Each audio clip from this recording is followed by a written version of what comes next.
Our third and final podcast on skulls. And so on the top of this page, third page here, we've got the inferior view. So this is the bottom of looking at the skull from the base or the bottom. All right, so we're going to go around the picture and look at the structures with the check marks, okay?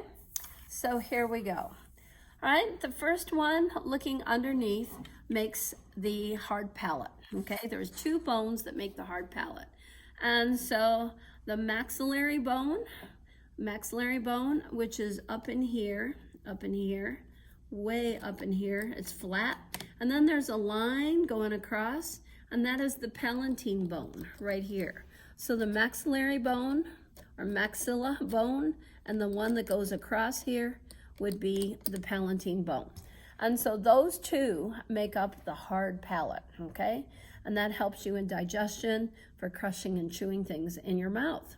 All right, then we go down to the zygomatic bone, okay? The zygomatic bone. And so the zygomatic bone, looking at it from underneath, is gonna have to be right here. So here's the zygomatic process out here, zygomatic process on the temporal bone, but zygomatic bone is actually going to be more in here, right there. So that's a little bit hard to see, that zygomatic bone. So, but it's right in the front of the zygomatic process. So process out here, and then zygomatic bone will be forward, right here in the front. All right, then we go to temporal bone. And so the zygomatic process back here, right here, that is the temporal bone. Zygomatic process is a bone marking, specific bone marking, but the bone marking it's on is the temporal bone, and that's what you want. Then we need the vomer bone, which is the base of the nose. And so the base of the nose, the vomer, is going to be right here. And you can see the plate, perpendicular plate. So the vomer will be right down here, okay? So right in this area, right there. That's the vomer. And then we go to mandibular fossa, and that's going to be the scoop where the mandible is going to fit into. And so right here, if I just take this off a little bit, you can see the scooped out area right here in the cartilage. It's sort of hard to see, but there is a fossa, and I don't think this will come out. It's glued in, and so that would be the mandibular fossa for the head of your mandible. Right, we'll go back into there. All right, so now styloid process is the spine, and so you see it right here, spine, right and left, styloid process, or you can call it styloid spine. Either one is fine, right there. And then mastoid process, the bump. And so here we go with the bump again. So mastoid process right there, mastoid process on the other side right here, okay? So always look for the spine, and the mastoid process is right behind it, All right, now we go down to temporal bone. And so the temporal bone is really rather large. So here's the zygomatic process right here of the temporal bone. And then what's it look like from underneath? Why, it's all this area right here. And so that's your temporal bone, all of this. And so that's a rather large area for that. All right, then we do parietal bone, and parietal bone is really hard to see from a back view. And so anyway, here's the occipital bone right here. All this is the occipital bone right here. And so you'd have to go up here.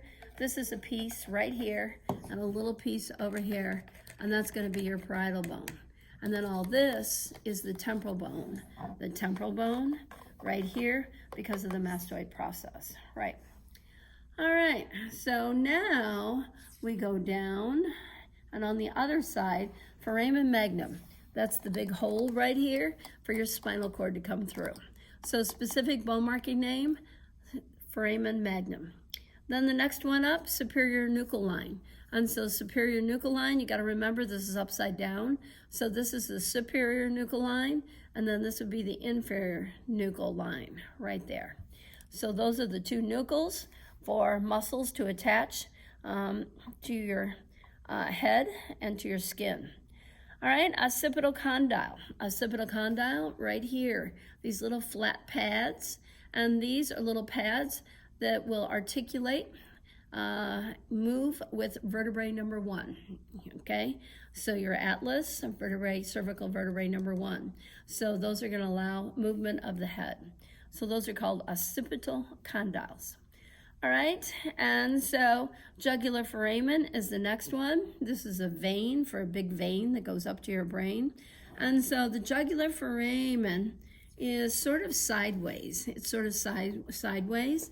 And so what you're gonna look for on this one, see in the picture, it's sideways, and you gotta sort of look for the styloid spine and the mastoid process, because it's going to be very close to that, okay?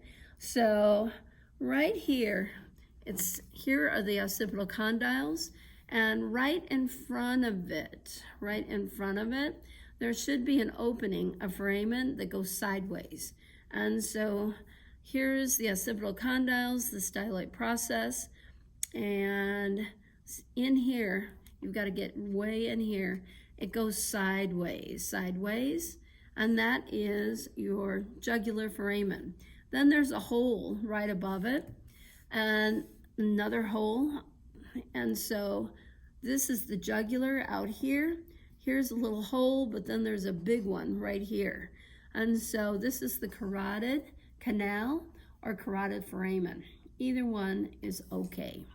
So that's the carotid.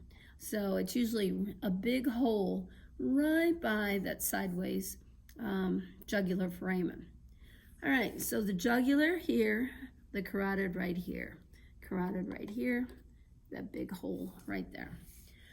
All right, then we're going up, external acoustic meatus, okay? So this is your ear canal. And so if you look, here's the styloid process or spine. And so here's the ear canal. So when you look inside here, there should be a depression, like an area right here by the carotid and the jugular. There's going to be another hole. And so that would be the external acoustic meatus. And so that's your ear canal or auditory meatus, either one. All right, then we're going, or I guess you can label it here, or you can label on the inside. I would just do on the outside, right here, external auditory meatus, right there. All right, then let's go up to sphenoid bone. Sphenoid bone is by basically the zygomatic process. So if this is the zygomatic process on both sides, right here, okay, then you're going to look for the sphenoid bone, which always goes to the eye socket. It's going to be, here's the zygomatic process, and so now you're going to do all this area in the inside here, where my finger is. And so on the other side, it'd be the same thing. It's going to be all this in the inside right here. So that is the sphenoid bone. And then we do maxillary bone, and so that would be the top right up front, maxillary bone, okay? And then we do the medial or median palatine suture.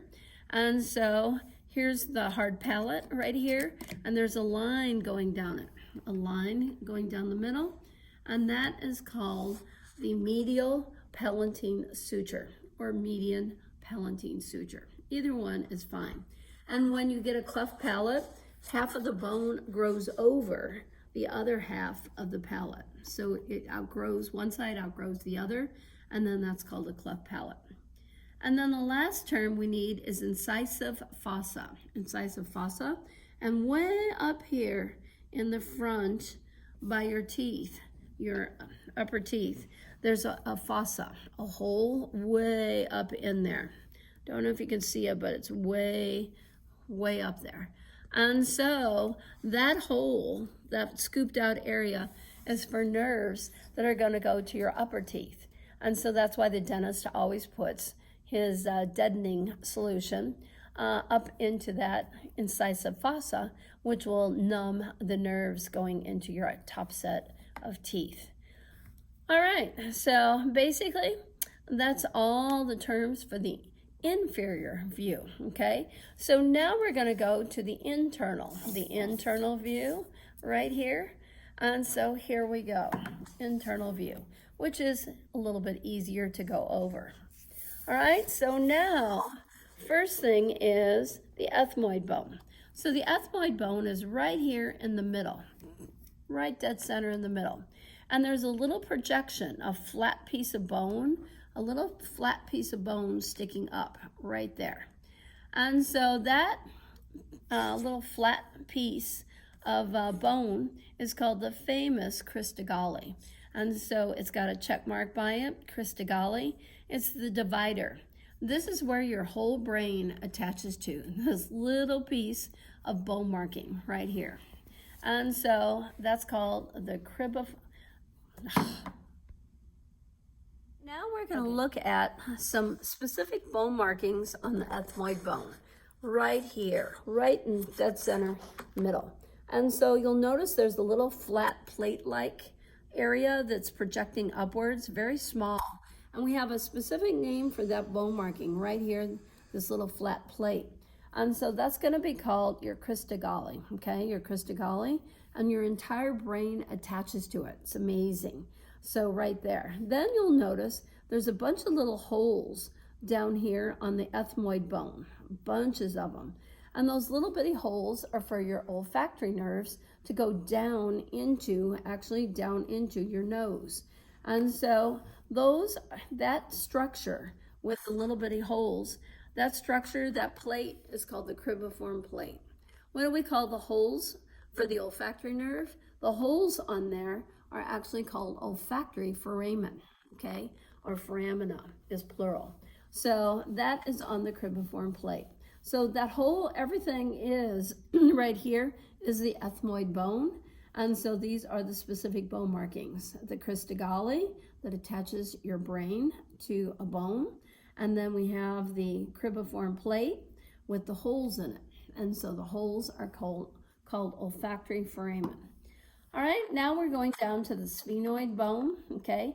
The sphenoid bone has like two wings to it, and so you can sort of see the wings have like little tips on them right here, and there's a second set of wings. So all this sort of in the middle, that's the sphenoid bone, okay?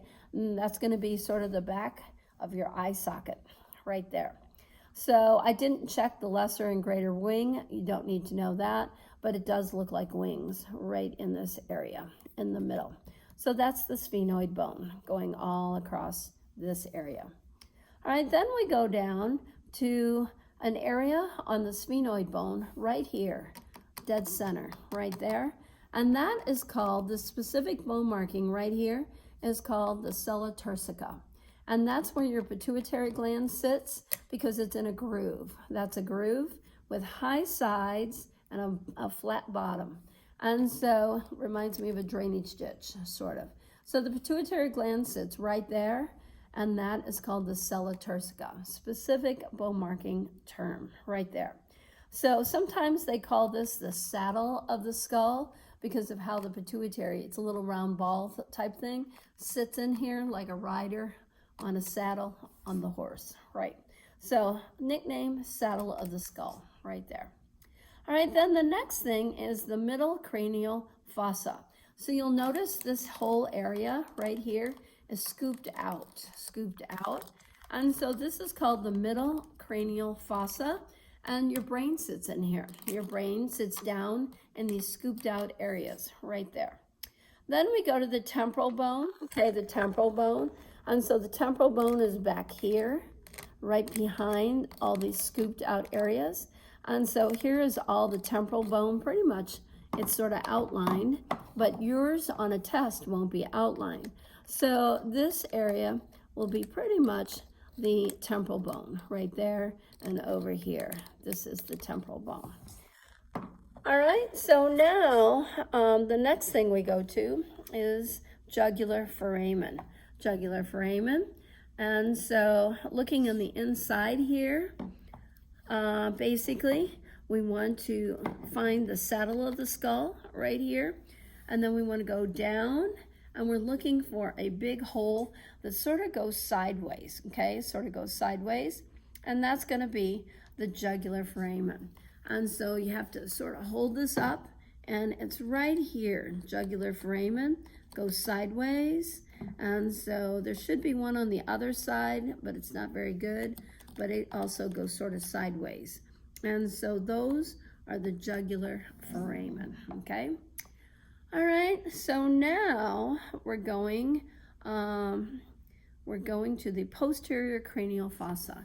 So these are these big scooped out areas back here on the occipital bone, right here, scooped out areas. And so posterior cranial fossa. Then the next one is parietal bone. And so parietal bone is going to be essentially high up here, right here, parietal, okay? And so this is the, stop. The parietal bone, again, will be more high up here, occipital bone more the lower area, right there. So that's how it's gonna look on your sheet, right here. And so the occipital will be the low part, right here, and the parietal will be more on the top, right there. All right, so now we go around, and foramen magnum is the big hole for the spinal cord. Name that specific bone marking, foramen magnum.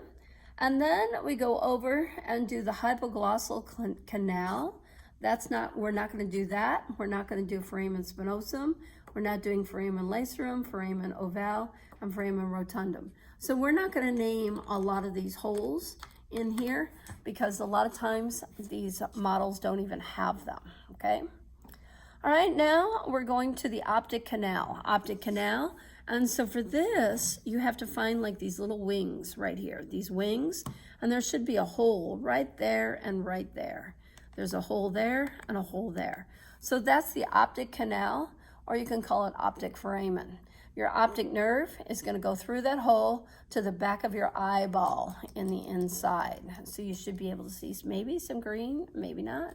And so that's the optic canal, right by the wings, right there and there, okay? All right, then we have olfactory foramen. Olfactory foramen are on the cribriform plate right here. And so that's nice for your nose nerves. And then frontal bone. Frontal bone would be all this area right here. Frontal bone, all this. So frontal bone, okay? And there you go. All right, so now the only thing that we sort of missed, but we sort of went over it, there are 3 scooped out areas over here on the side of your page. And the 3 scooped out areas are the areas where your brain will sit. So it sits flush inside your skull. And so basically, this area here, it's not real scooped out, but it's called the anterior cranial fossa. Then this scooped out area in here, middle cranial fossa. And the best one is the posterior cranial fossa. It's really scooped out. So that's it, right? So now we have all the structures that you have checked off on the sheet for the skulls. And so hopefully this helps you. If not, don't watch it. Just study the picture, right? Might help even more. Okay, so that's it for the skeletal system.